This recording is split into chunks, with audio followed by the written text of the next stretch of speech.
Hi hello, कसे सगळे मजेत ना? मजेतच असायला हवं। मी गिरिजा स्वागत करते तुमचं आपल्या एका नवीन यूट्यूब व्हिडिओमध्ये। आणि आज तुम्ही विचार करत असाल की मी अशी खुर्चीत वगैरे बसून का व्हिडिओ स्टार्ट केलाय, कारण की लास्ट व्हिडिओमध्ये मी तुम्हाला प्रॉमिस केलं होतं की मी तुमच्यासाठी एक मस्त टाइम टेबल घेऊन येईन। तर ते आजच्या व्हिडिओमध्ये मी तुमच्यासोबत एक टाइम टेबल शेअर करणार आहे। आणि त्याचबरोबर मला तुम्हाला काहीतरी एक गुड न्यूज सांगायची आहे। ती म्हणजे अशी की लास्ट एका शॉर्ट व्हिडिओमध्ये तुम्ही पाहिलं असेल की मी कॉलेजमध्ये गेले होते, माझं थोडंसं काम होतं आणि तिथूनच मला समजले की मला 1 महिना कॉलेजला सुट्टी आहे। म्हणजे अजून काही नोटीस वगैरे तर आलेली नाही आहे, पण वरच्यावर ही गोष्ट जर समजली की 1 महिना मला कॉलेजला सुट्टी आहे। आणि मी खूप खुश झाली आहे, कारण की कॉलेज जसं म्हणजे फर्स्ट इयरला ॲडमिशन घेतले तशी आम्हाला अशी लॉंग सुट्टी कुठली मिळालेलीच नाही आहे। त्यामुळे मी खूप खुश झाली आहे। आणि आता 1 महिन्यामध्ये बऱ्याचशा गोष्टी काहीतरी करायचं प्लॅनिंग आहे। तर त्याच गोष्टी होण्यासाठी, काहीतरी छंद जोपासण्यासाठी, तुम्हाला माहिती आहे सुट्टी असली ना की आपलं फक्त हेच होतं की सकाळी उठायचं लेट, स्वयंपाक जेवण सगळं नाश्ता वगैरे सगळ्या गोष्टी लेट, दुपारची झोप होते। आणि त्यामुळे जे काही आपलं सुट्टीचं जे छान प्लॅनिंग झालेलं असतं ना तशा कोणत्याच गोष्टी होत नाहीत। आणि मी सुट्टीला कुठे जाणार वगैरे तर नाही, इथेच राहून माझी जी काही 4-5 कामं असतील, जे काही छंद जोपासायचे असतील, आणि घरात मी दिवसभर एकटी असणार आहे म्हणल्यावरती थोडंसं तर मला बोर होणारच आहे। मग त्याचा काहीतरी ऑप्शन म्हणून आहे ना एक मी टाइम टेबल बनवलं आहे, जेणेकरून माझी सगळी कामं लवकर पूर्ण होतील आणि दुपारचा वेळ मला मोकळा मिळेल। तर तुम्हाला माहिती आहे सुट्टी असल्यावरती ना सगळ्या गोष्टी लेट होत जातात आणि मग काही वेळ मिळत नाही। त्यामुळे मी मस्त असं एक टाइम टेबल बनवलं आहे आणि ते टाइम टेबल माझं परमनंट टाइम टेबल नसणार आहे, कारण की आत्ता मला सुट्टी आहे त्यामुळे माझ्याकडे जास्त वेळ आहे। पण एकदा कॉलेज सुरू झालं की कॉलेज सकाळी 8 वाजता असतं आणि मग 8 वाजता मला सगळी कामं करून जावी लागतात। आत्ता माझ्याकडे वेळ आहे की मी 10 वाजेपर्यंत वगैरे सगळी कामं करू शकते, पण तेव्हा तसं होत नाही। 8 वाजायच्या आतमध्ये मला सगळी कामं करून 8ला मी कॉलेजमध्ये टच असायला हवी असते। सो हे टाइम टेबल माझं थोडंसं परमनंट नसणार आहे, टेम्पररी टाइम टेबल असणार आहे। पण जे कोणी घरी असतात, ज्या कोणी लेडीज घरी असतात, त्यांच्याकडे दिवसभराचा मोकळा टाईम असतो, त्यांनी त्यांचं टाईम मॅनेजमेंट कसं करावं त्यांना नक्कीच ह्या टाइम टेबलमधून समजेल की आपली सगळी कामं लवकर करून आपल्याला आपला दुपारचा वेळ कसा कारणी लावता येईल, आपले जे काही छंद आहेत ते कसे जोपासता येतील ते तुम्हाला ह्या टाइम टेबलमधून समजेल। आणि हे माझं टाइम टेबल नक्कीच तुम्ही फॉलो करू शकणार नाही आहे, पण माझ्या टाइम टेबलमधून नक्कीच तुम्ही काहीतरी शिकाल, काहीतरी तुम्हाला मोटिवेशन मिळेल की तुम्ही तुमच्या टायमिंगनुसार एखादं टाइम टेबल बनवावं, कामं लवकर लवकर पूर्ण करावीत आणि त्यानंतर तुम्हाला तुमचे छंद जोपासायला वेळ मिळावा। आणि मी माझं टाइम टेबल बनवल्यामुळे मी सुद्धा स्वतः खूप डिसिप्लिन वागेल, तर म्हणजे फायदा दोघांचा पण आहे। सो चला आता टाइम टेबल बघूया। चला तर आता मी बनवलेलं टाइम टेबल आपण बघून घेऊया। जस्ट आत्ताच बसून मी एक छोटंसं टाइम टेबल बनवलेलं आहे आणि हे टाइम टेबल अगदी कच्चं असणार आहे, कारण की यामध्ये तुम्हाला माहिती आहे आपल्याला काही दिवशी काही बदल करावेच लागतात। पण ॲटलिस्ट आपण एखादं टाइम टेबल बनवलेलं असेल तर आपल्याला माहिती असतं की आपली काय कामं आहेत आणि आपल्याला ती कोणत्या वेळेत आणि किती वेळात कंप्लीट करायची। तर चला आपण टाइम टेबल बघायला सुरुवात करूया। इथे मी सकाळ, दुपार आणि रात्र असे 3 सेक्शन केलेले आहेत टाइम टेबलचे आणि एकदम सिंपल कागदावरती ते टाइम टेबल लिहून घेतलेलं आहे। आणि इथे मी माझ्या अकॉर्डिंग मी आत्ता टाइम टेबल बनवलेलं आहे। तुम्ही थोडंसं ह्यामध्ये मॉडिफिकेशन करून तुमचं एक सुंदर टाइम टेबल बनवू शकता। आणि आत्ता मला थोडीशी सुट्टी आहे, 1 महिना माझ्या कॉलेजला सुट्टी आहे, त्या अकॉर्डिंग मी हे टाइम टेबल बनवलेलं आहे। जेव्हा माझं कॉलेज सुरू होईल तेव्हा हे टाइम टेबल नक्कीच बदलेल, कारण तेव्हा माझं कॉलेज 8 वाजता असतं आणि इथे अगदी माझी 10 वाजेपर्यंत स्वयंपाक नाश्ता अशीच कामं मी लिहिली आहेत, कारण की जेव्हा 8 वाजता कॉलेज सुरू होतं तेव्हा ही सगळी कामं माझी सकाळी 8च्या आतमध्ये कंप्लीट झालेली असतात। सो हे टाइम टेबल आत्ता सध्याला फक्त आपल्याला एक 15-20 दिवस किंवा 1 महिन्याभरासाठी हे उपयोगी येणार आहे, जोपर्यंत कॉलेजला सुट्टी आहे। तर चला हे टाइम टेबल बघून घेऊया, पण यानुसार तुम्ही तुमची कामं उरकून घेऊ शकता। चला तर सकाळी मी 6:30 वाजता उठायचं ठरवलं आहे. आता अगदी 4 वाजता किंवा 5 वाजता असं लिहून काय उठणं होत नाही, तुम्हाला पण माहिती आहे. अशा आपण किती टाईम टेबल बनवतो आणि ते काही फॉलो होत नाही. आणि तसंही आता मी सुट्टी असल्यामुळे थोडं लेटच उठते, त्यामुळे मी इथे ॲटलिस्ट 6:30 वाजता उठायचं ठरवलं आहे. आणि 6:30 वाजता आपण एक 10-15 दिवस उठलो ना की मग त्यानंतर आपण 6, 5:30 असे आपण टायमिंगमध्ये चेंजेस करू शकतो. अगदीच पहिल्या दिवशी 4 वाजता उठायचं ठरवलं तर ते काही उठणं होत नाही. आणि एक दिवस जरी आपण उठलो तर त्याच्या दुसऱ्या दिवशी आपण 4 वाजताच उठू असं काही होत नाही. एक 2-3 दिवस आपण ती गोष्ट खूप उत्साहाने फॉलो करतो, पण त्यानंतर आपल्याला त्या गोष्टीचा कंटाळा यायला लागतो. त्यामुळे 6:30 वाजता उठायचं आणि त्यानंतर पाणी वगैरे प्यायचं, थोडंसं फ्रेश व्हायचं आणि थोडीशी एक्सरसाइज करायची मी ठरवली आहे. आता 1 महिना सुट्टी आहे. कॉलेज सुरू असताना प्रत्येक वेळेस मला एक्सरसाइज करायला टाईम भेटत नाही, कारण 8 वाजता उठून मला कॉलेजमध्ये पोचायचं असतं घरातलं सगळं आवरून. त्यामुळं घरातच माझी एवढी पळापळ होते की मला काय एक्सरसाइज करायला वेगळा टाईम भेटत नाही. त्यामुळे मी ठरवलं आहे 6:30 ते 7:30 आपण थोडीशी एक्सरसाइज करायची.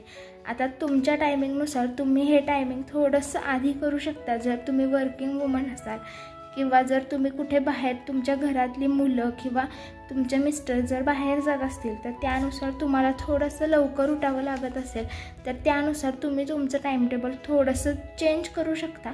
हे मी माझं टाईमटेबल तुम्हाला सांगते, म्हणजे ज्यानुसार तुम्ही तुमचं टाईमटेबल बनवायला तुम्हाला सोपं जाईल. ते एक्सरसाइज झाल्यानंतर 7:30 ते 8:30 आपलं काही अंगण झाडायचं असेल, आंघोळ करायची असेल, देवपूजा करायची असेल तर ह्या सगळ्या गोष्टी 1 तासामध्ये होतात. त्यानंतर एक्सरसाइज नंतर एक 10-15 मिनटं रेस्ट पण मिळते आपल्याला या कामांमुळे. आणि मग त्यानंतर बरोबर आंघोळ करून देवपूजा होईल 1 तासामध्ये. त्यानंतर 8:30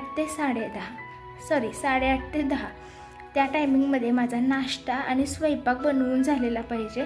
आणि त्याबरोबर कपडे वगैरे धुवायचे असतात, भांडी धुवायचे असतात, तर त्या गोष्टी करायच्या. आता नाश्ता आणि जेवणमध्ये तुम्हाला तर शॉर्ट व्हिडिओमध्ये तुम्ही बघताच की माझे मिस्टर सचिन रोज दुपारी जेवायला घरी येतात, त्यामुळे माझा रोजचा स्वयंपाक दुपारीच असतो. पण मी आता ट्राय करणार आहे की तो स्वयंपाक मी सकाळीच करून ठेवेन, कारण की माझा सकाळचा हा जो टायमिंग असतो ना हा इथे माझा खूप टाईमपास होतो.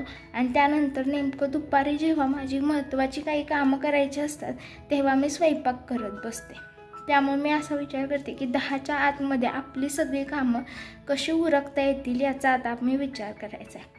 त्यानंतर कपडे वगैरे जे काही धुवायची कामं असतात ती सकाळी 10च्या आतमध्ये करायची. तसंही नेहमी माझी कपडे वगैरे सगळ्या गोष्टी लवकर होतच असतात, कारण की आणि आता तर पावसाळा आला आहे त्यामुळे ही कपडे वगैरे धुण्याची कामं लवकरच करावी लागतात, म्हणजे दिवसभर पाऊस वगैरे त्यामुळे आपल्याला काही वेळ मिळत नाही.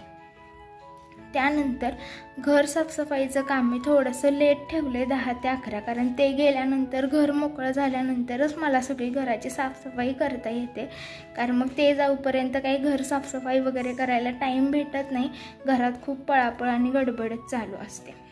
त्यानंतर 11 ते 12 माझं काही यूट्यूबचं एडिटिंग असेल, मी अपलोडिंग वगैरे काही करायचं असेल, किंवा एवढी सगळी कामं झाली आहेत म्हणून अगदी मला रेस्ट करायची असेल, मोबाईल बघत बसायचं असेल, तर हा मी टाईम ठेवलेला आहे त्याच्यासाठी. सो बघू आता हा यूट्यूबसाठी पण आणि मोबाईलसाठी पण. आता इतकी सगळी कामं झाल्यानंतर ऑफकोर्स कंटाळा येतो, त्यामुळे हा टायमिंग आपला आहे.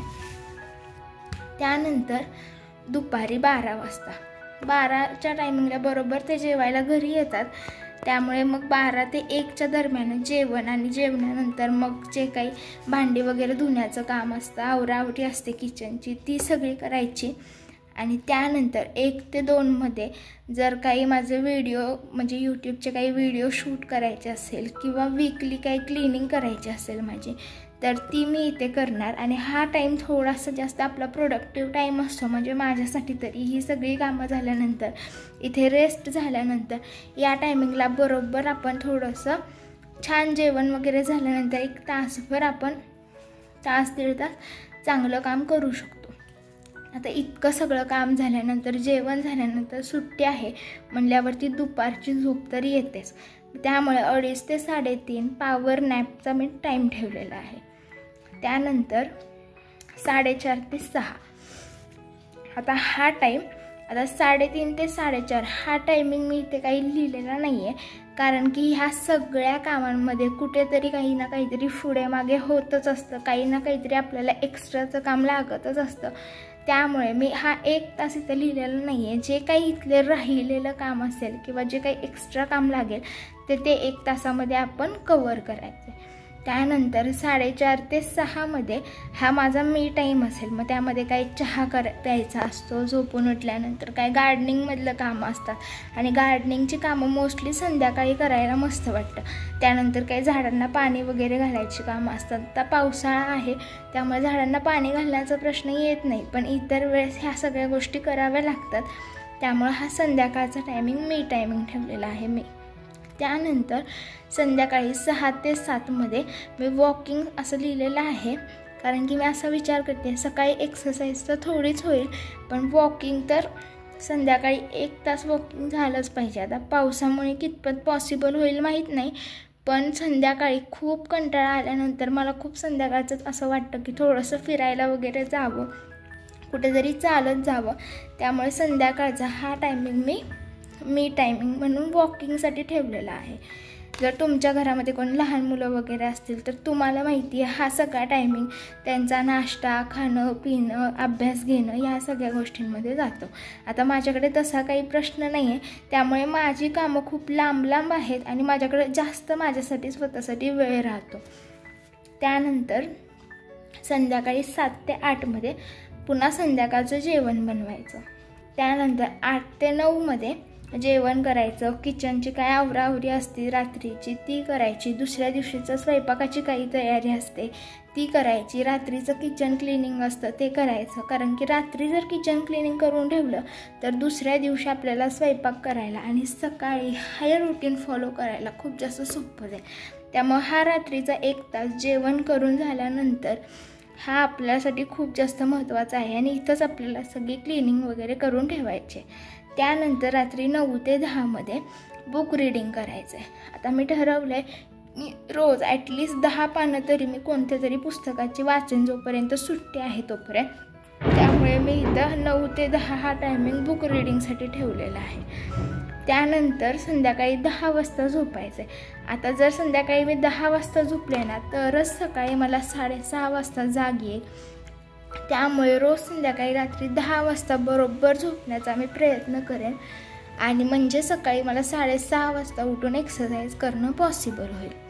तर आता हे टाईम टेबल मी माझ्यानुसार बनवलेलं आहे. तुम्हाला पाहिजे तर तुम्ही एक छोटंसं स्क्रीनशॉट काढून घेऊ शकता किंवा तुमच्या अकॉर्डिंग तुम्ही असंसुद्धा एक टाईम टेबल बनवू शकता. माझं हे टाईम टेबल बघून तुम्हाला थोडंसं मोटिवेट झालं असेल की आपली सगळी कामं सकाळी 10च्या आतमध्ये कंप्लीट करून दुपारचा जो आपल्याला टाईम आहे तो आपला वीकली क्लिनिंगसाठी असेल किंवा काहीतरी आपल्या हॉबीज असतील तर त्याच्यासाठी असेल, जे काही आपली कामं असतील त्यासाठी आपण यूज करू शकतो.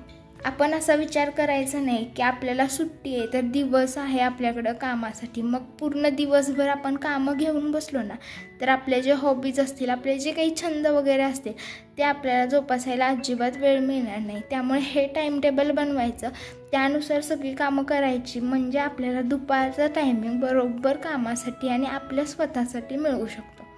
ओके, तर तुम्ही टाइम टेबल बघितलंच असेल आणि नक्कीच तुम्ही थोडंसं तरी मोटिवेट झाला असेल की आपणही स्वतःचं एक टाइम टेबल बनवलं पाहिजे, ते फॉलो केलं पाहिजे आणि आपलं जास्तीत जास्त कामं पटपट करून आपल्याला स्वतःसाठी वेळ कसा काढायचा ते आपल्याला समजलं पाहिजे. आणि तुम्हाला तर माहिती आहे जी आपली कामं आहेत ती आपल्यालाच करावी लागणार आहेत, त्याला कोणीही आपल्याला मदतीला येणार नाही, कोणी म्हणणार नाही की तू करू नकोस ती कामं मी करतो म्हणून. त्यामुळे जी कामं आपली ते आपल्यालाच करायची आहेत आणि ती आपणच करायची आहेत. त्यामुळे ती पटपट आणि लवकर कशी करायची आणि त्यातून स्वतःसाठी टाईम कसा काढायचा हे आपणच ठरवायचं. एक छान टाईम टेबल बनवायचं आणि घरही सांभाळायचं आणि स्वतःलाही सांभाळायचं. तर चला तुम्ही पण एक टाइम टेबल बनवा. भेटू आपण पुढच्या व्हिडिओमध्ये. तोपर्यंत बाय.